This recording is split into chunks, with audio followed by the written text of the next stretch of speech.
1 Tawarikh 20 ayat 1 sampai 8. Pada pergantian tahun, pada waktu raja-raja biasanya maju berperang, maka Yoab membawa keluar bara tentaranya. Lalu ia memusnahkan negeri Bani Amon. Kemudian ia maju dan mengepung kota Raba. Sedang Daud sendiri tinggal di Yerusalem. Yoab memukul kalah Raba dan meruntuhkannya. Sesudah itu Daud mengambil mahkota dari kepala raja mereka. Ternyata beratnya setalenta emas. Bertahtakan sebuah batu permata yang mahal dan itu dikenakan pada kepala Daud. Juga diangkutnya banyak sekali jarahan dari kota itu. Penduduk kota itu diangkutnya dan dipaksanya bekerja dengan gergaji, penggerek besi, dan kapak. Demikianlah juga diperlakukan Daud segala kota Bani Amon.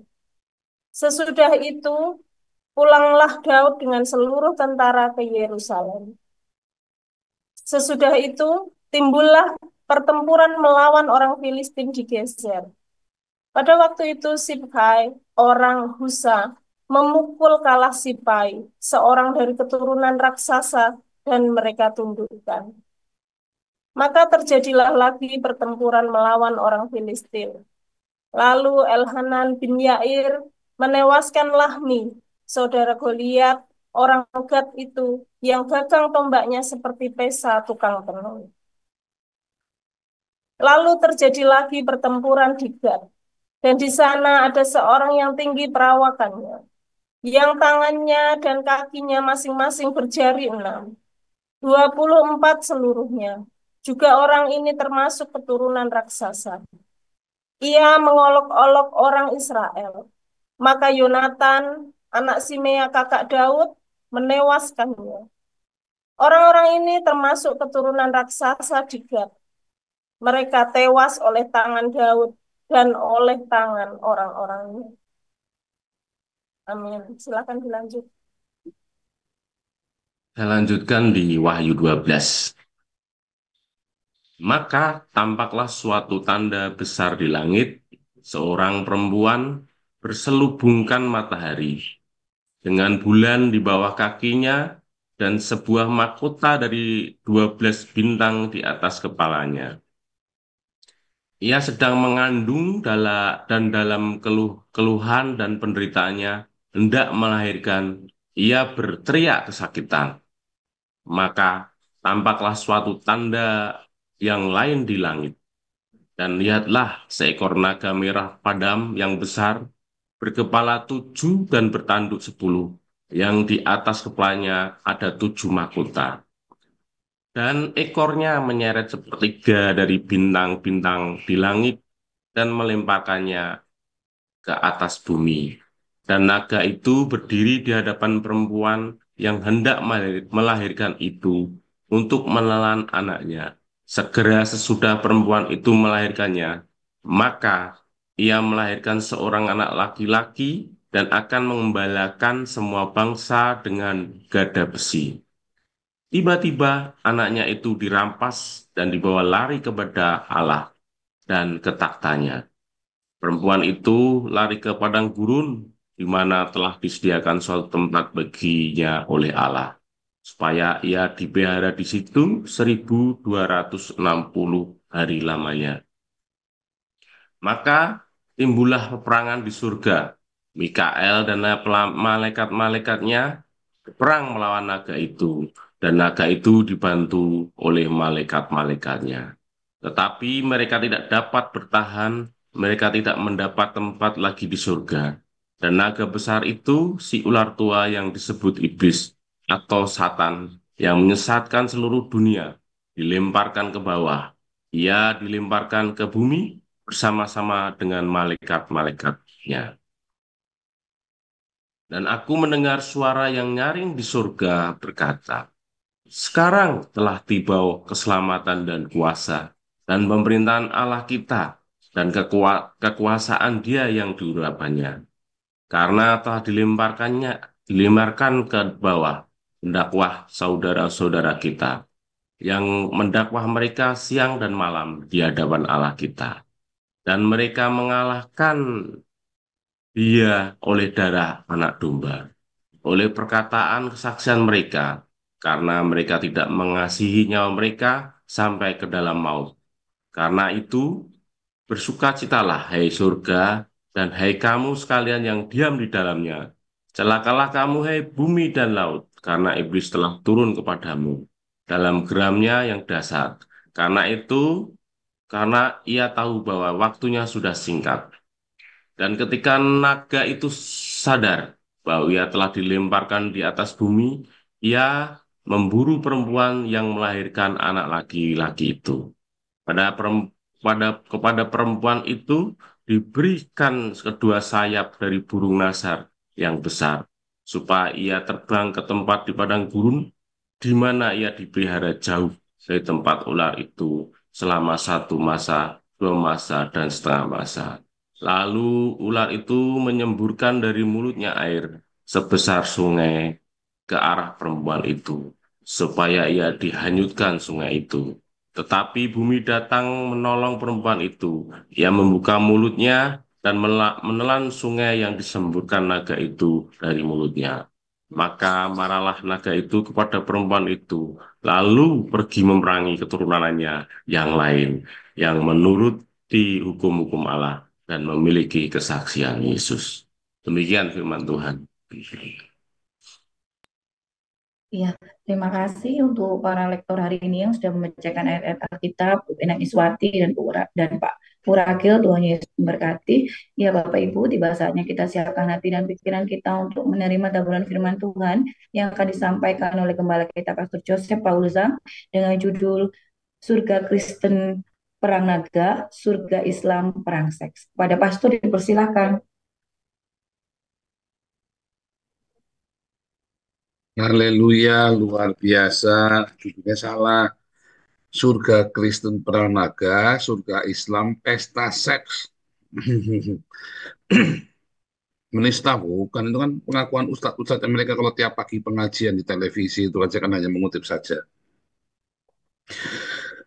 Saudara, tiap hari kita perang ya. Kemarin kita sudah belajar tentang konflik ya dalam pikiran tiap hari. Setiap hari orang itu hidup di dalam medan perang pikirannya sendiri ya. Jadi kalau bilang surga Kristen perang naga itu dulu, saudara. Namanya surga udah nggak ada perang, ya. Jadi naga itu, ya, adalah sebuah simbol dari apa, saudara? Dari setan, dari iblis, setan itu ya. Apakah setan? Setan adalah keinginan-keinginan kita yang tak terkendali. Kalau kamu tidak punya keinginan-keinginan yang tak terkendali, maka kamu nggak ada setan. Kalau kamu masih punya keinginan dalam hidupmu yang tidak berhasil kamu kendalikan, maka itulah setan dalam hidupmu. Semakin orang hidupnya penuh dengan banyak keinginan, hidupnya makin penuh dengan konflik. Ya, kan rumusnya kan si Newton udah bilang kan, ya kan, tekanan itu ya makin besar kalau makin banyak gaya. Ya, pressure P itu tekanan, pressure akan makin besar kalau force-nya makin besar. Gayanya, jadi kalau kamu kebanyakan gaya, ya kamu hidupnya makin penuh dengan tekanan. Kan begitu kan, itu kan sudah rumus ya, rumus hukum ya benar ya. Kalau kamu banyak keinginan, kamu terlalu banyak apa namanya rupa-rupa keinginan, desire ya dalam hidupmu, maka hidupmu akan selalu dalam banyak sekali peperangan. Ya, makanya akhirnya kamu nggak bisa punya peperangan yang tak terkendali karena kamu tidak bisa mengendalikan keinginan. Ya kan? Dari mana datangnya pencobaan? Dari keinginan-keinginan yang tidak berkenan sama Tuhan. Keinginan-keinginan kita ya. Ketika kamu gagal mengatakan menurut kehendakmu jadilah Tuhan, maka kamu kan mulai masuk tuh di dalam segala macam peperangan dan pencobaan. Itulah setan dalam hidupmu. Ya. Nah, naga itu atau setan itu ya dulunya ya bukan setan. Tetapi kemudian keinginan-keinginan itu menjadi kuat. Ya, kegelapan, keinginan-keinginan yang tidak mau kehendak Bapa. Maka dia harus keluar dari sorga. Karena segala keinginan-keinginanmu itu bukan penghuni surga. Saya pengen istri cantik, bukan keinginan surga. Istri jelek dong, Pak. Ya salah, bukan juga. Bukan, Pak. Tapi begitu kamu kepengen, ya, kepenginmu itu karena kasih atau karena nafsu. Begitu kepenginmu karena nafsu, maka itu adalah naga itu, saudara. Itulah naga. Dan kamu akan diusir dari surga. Begitu kamu tidak bisa mengendalikan keinginanmu, hawa nafsumu, maka terjadilah perang di surgamu. Ya, setiap orang Kristen, begitu dia percaya kepada Yesus, terima Roh Kudus, lahir baru, hidup di sorga. Hari itu juga dia hidup di sorga, jiwanya. Lalu jiwanya ini berkonflik, ya. Jadilah perang, itulah perang naga. Ya, kalau dalam kita cerita metafora ya. Kalau yang aslinya itu dulu sudah terjadi sebelum zaman Adam. Perang perang naga di sorga itu sebelum zaman Adam. Jadi ada sang penipu atau kegelapan yang hendak melawan, ya, melawan sang cinta. Ada kegelapan yang ingin mengambil alih sang cinta, makanya itu diusir dari surga paradiso. Diusir, nggak boleh. Di surga hanya ada cinta. Jadi begitu kamu niat saja udah nggak boleh. Tidak ada. Makanya kamu begitu kamu niatmu, ya kamu punya niat, aku mau punya si cantik karena hawa nafsu. Tadinya kamu di surga, kamu langsung pindah tuh, konflik. Kamu langsung konflik. Begitu kamu kalah dengan niatmu, maka kamu akan hidup di dalam dunia orang mati. Jiwamu itu sengsara. Ya, begitu kamu, saya ingin sekali punya mobil, saya ingin sekali punya iPhone 16, saya ingin sekali punya apa dah, dan keinginanmu tak terkendali, nah itulah setan, itulah naga dalam hidupmu. Makanya perang itu menjadi makin berat buatmu, dan akhirnya bahkan mungkin kamu saja tersingkir dari surga. Gara-gara kamu pun jadi punya banyak keinginan, punya banyak utang, jadi punya banyak perzinahan, karena kepengen. Dan kamu tidak bisa mengendalikan keinginanmu. Karena kamu tidak menyerahkan kepada Bapa, kehendakmu yang jadi Bapa. Tuhan Yesus ajari kita, kehendakmu yang jadi di bumi seperti surga. Tapi kamu mau kehendakmu yang jadi, maka jadilah konflik itu, jadi perang itu. Perang itu tidak akan selesai. Tidak akan selesai sampai kamu bisa berkata, kehendakmu yang jadi Bapa. Begitu kamu berkata kehendakmu yang jadi Bapa, maka kamu menang perang. Begitu kamu tidak bisa berkata kehendakmu yang jadi, kamu akan hidup dalam satu masalah kepada masalah yang lain, perang konflik dalam hidupmu terus. Akhirnya kamu jadi mualaf. Karena kamu ngelihat mualaf itu, kalau kamu jadi mualaf kan kamu dapat pekerjaan, dikasih kerjaan kayak Yusuf Hamka itu, kasih proyek. Ya, kamu boleh poligami, kamu boleh kawin cerai. Kalau kamu jadi mualaf, kamu kan boleh itu ya, boleh punya istri banyak, ya kan? Kalau perempuan jadi mualaf, kamu sial kamu, saudara. Serius. Karena seorang wanita Islam baru bisa masuk surga kalau dia izinkan suaminya kawin lagi atau bom bunuh diri. Loh, itu ajarannya ada. Jangan ngomong nggak ada, ada itu ajarannya. Karena wanita Islam sangat susah masuk surga. Begitu sampai surga, maka kamu akan melihat suamimu berpoligami lagi sama 72 bidadari. Pokoknya sulit. Makanya banyak sekali orang-orang perempuan Islam yang murtad karena nggak mau dipoligami karena nggak rela, ya kan? Nggak mau. Iya dong, masa kamu dipoligami mau kan bodoh. Tapi dulu ada capek-capekan. Waktu saya mah dipoligami rela. Yang penting suami saya bahagia kan itu, saudara. Nah itulah konflik ya di dalam ajaran Tuhan Yesus. Satu laki-laki untuk satu wanita. Kalau kamu percaya kepada Tuhan Yesus, maka isi kepalamu itu satu laki-laki untuk satu wanita. Tidak boleh dua laki-laki, tidak boleh dua wanita. Boleh single. Ya, kata Tuhan Yesus Matius 19, boleh single. Nah, yang mau saya garis bawahi adalah, ya, Sampai mati pun, sampai kamu usia 100 tahun pun, kalau kamu tidak bisa hidup oleh roh dan berkata kehendakmu yang jadi Tuhan, maka seluruh hidupmu akan selalu berkonflik dan kamu akan sulit tinggal di dalam paradiso. Hidupmu di alam maut, konflik terus, sudah perang terus, perang terus sama naga itu, sama setan, keinginan-keinginanmu kan. Tapi kalau kamu terbiasa, menurut kehendakmu terjadilah, maka itu berhenti saudara konflik itu. Jadi kamu jangan berpikir kamu akan selesai dari konflik kalau kamu tidak bisa berkata, Bapa, menurut kehendakmu terjadilah. Kalau kamu sudah bisa berdoa seperti itu, maka konflik itu akan sudah. Itu rahasianya, saudara ya. Nah, sementara bagaimana cara kamu bisa menang? Bagaimana kamu bisa berkata menurut kehendakmu terjadilah? Kamu kudu punya pengalaman membuktikan sendiri. Susah, saudara ya. Kelihatannya susah. Tapi sebenarnya gampang. Kamu hanya tidak mau melangkah. Ada beberapa orang ngomong sama saya, ajarannya Pak Paul susah. Enggak, ajaran saya itu gampang sekali. Ajaran saya itu gampang sekali. Mudah sekali untuk dilakukan. Apa yang saya ajarkan berasal dari firman Tuhan. Ya, yang asalnya dibikin rumit sama Pak Pendeta sama saya susah. Cuman begitu saja. Tapi kan kamu nggak mau melakukan. Kamu tidak mau menjalankan. Karena pikir kamu susah. Mengapa? Karena selama ini kamu dagingnya dimanja. Ya kan? Bangun pagi susah nggak, saudara? Susah, Pak. Enggak lah. Tinggal bangun aja. Susahnya di mana bangun pagi? Bangun pagi itu nggak susah, saudara. Jangan ngomong bangun pagi itu susah. Bangun pagi itu nggak susah. Karena kamu tidak terbiasa ya jadi susah. Ya, ya kan? Segala sesuatu yang kamu sudah dalam pikiran susah ya susah.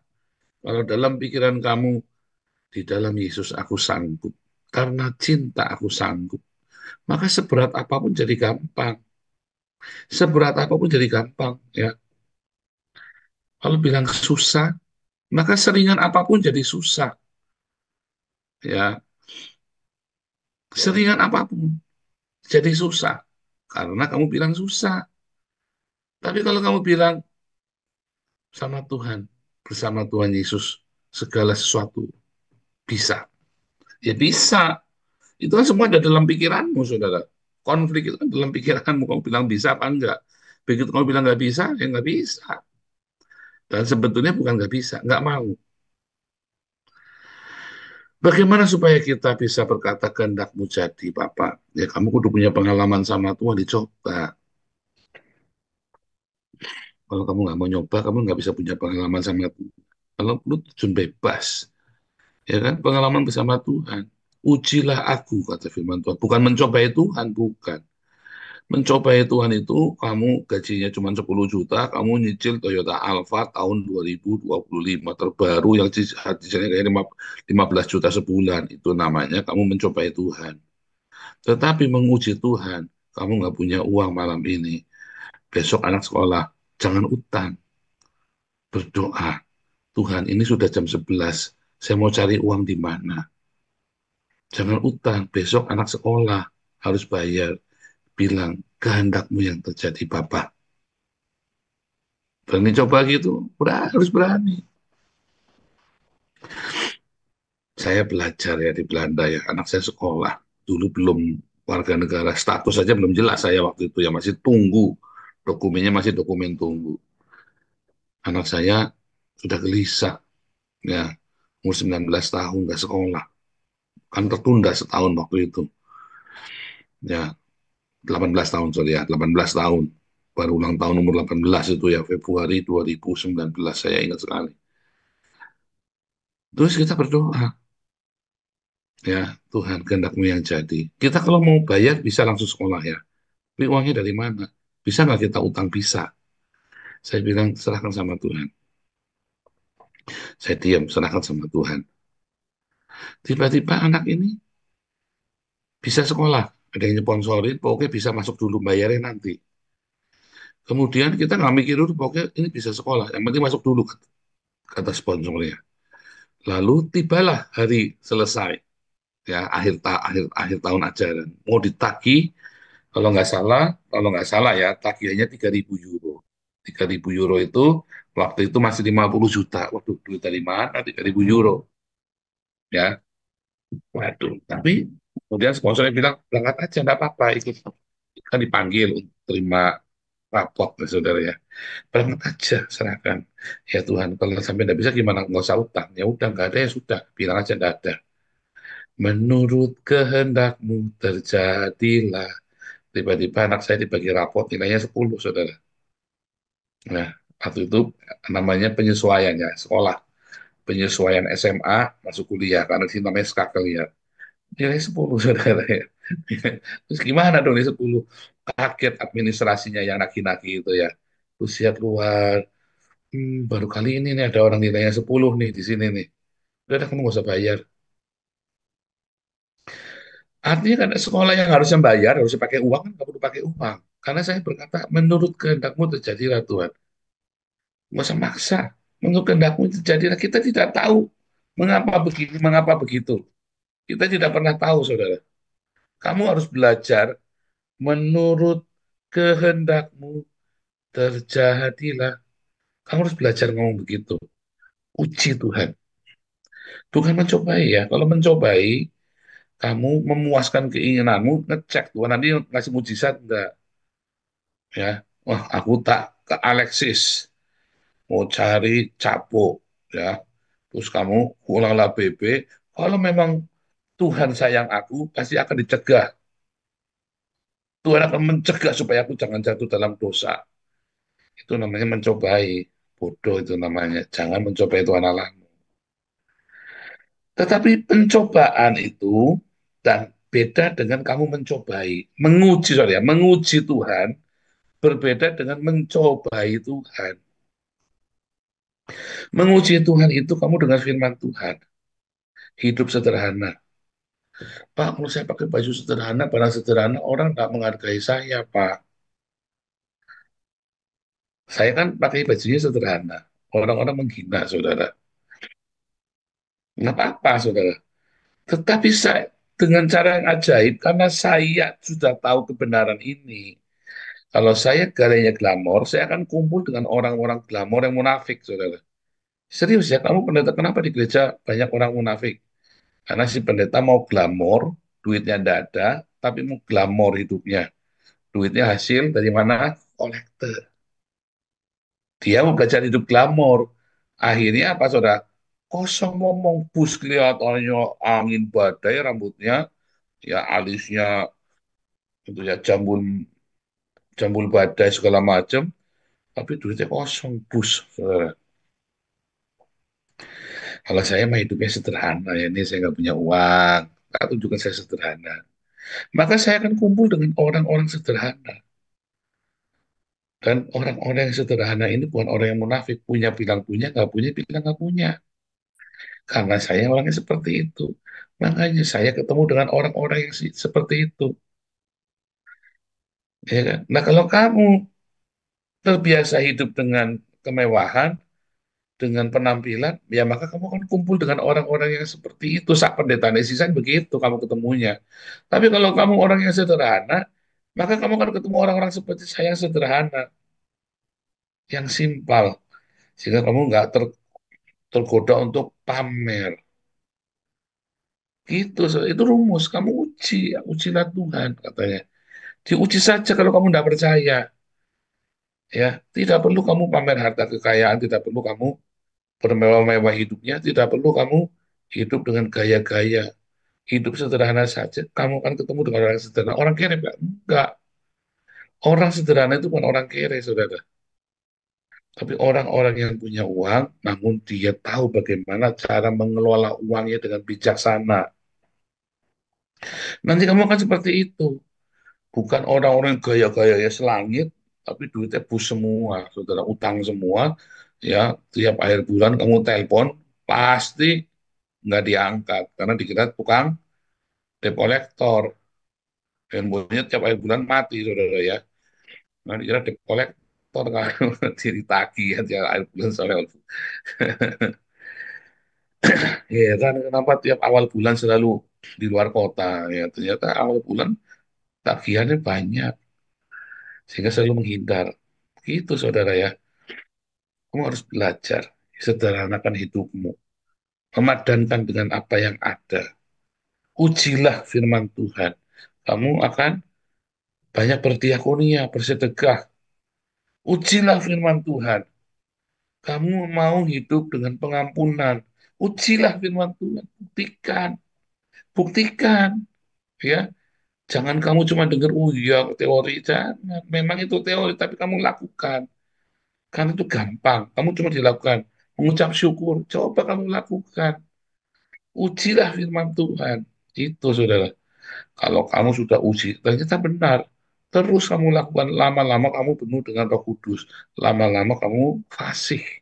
Lama-lama menurut kehendakmu terjadilah, bukan cuma sekedar nyanyian. Kamu benar-benar menurut kehendak Bapa. Lama-lama apa, saudara? Lama-lama kamu menjadi pemenang dalam segala pikiranmu. Begitu melihat, cuman gitu aja. Cuman gitu aja. Hidupmu selalu berkemenangan. Ya, segala keinginan setan-setan itu semua kamu nggak perlu perang yang gila-gilaan, kata Koden cuma disenyumin. Bahkan kamu difitnah saja, kamu cuma senyum saja. Kenapa? Karena kamu selalu melekat dengan hati Sang Bapa. Apapun yang kamu minta dan doakan akan dikabulkan. Saat itulah semua doamu itu bilang A ya A, bilang B ya B. Jadi, saudara. Ya, mau bernubuat, kamu ya berdoa. Jadi, karena kamu tahu hatinya Bapa. Karena kamu melekat. Karena kamu hidup bersama dengan Bapa. Itu simpel sekali ya. Bukan simpel. Yang buat sulit apa? Karena kamu nggak mau nguji. Kamu maunya mencobai Tuhan. Kamu maunya mencobai, bukannya menguji. Itu kan simpel sekali kan. Tahu bedanya mencobai dan menguji tadi ya. Sudah saya jelaskan. Kamu maunya mencobai. Kamu disuruh menguji Tuhan, bukan mencobai Tuhan. Ya, Tuhan Yesus memberkati.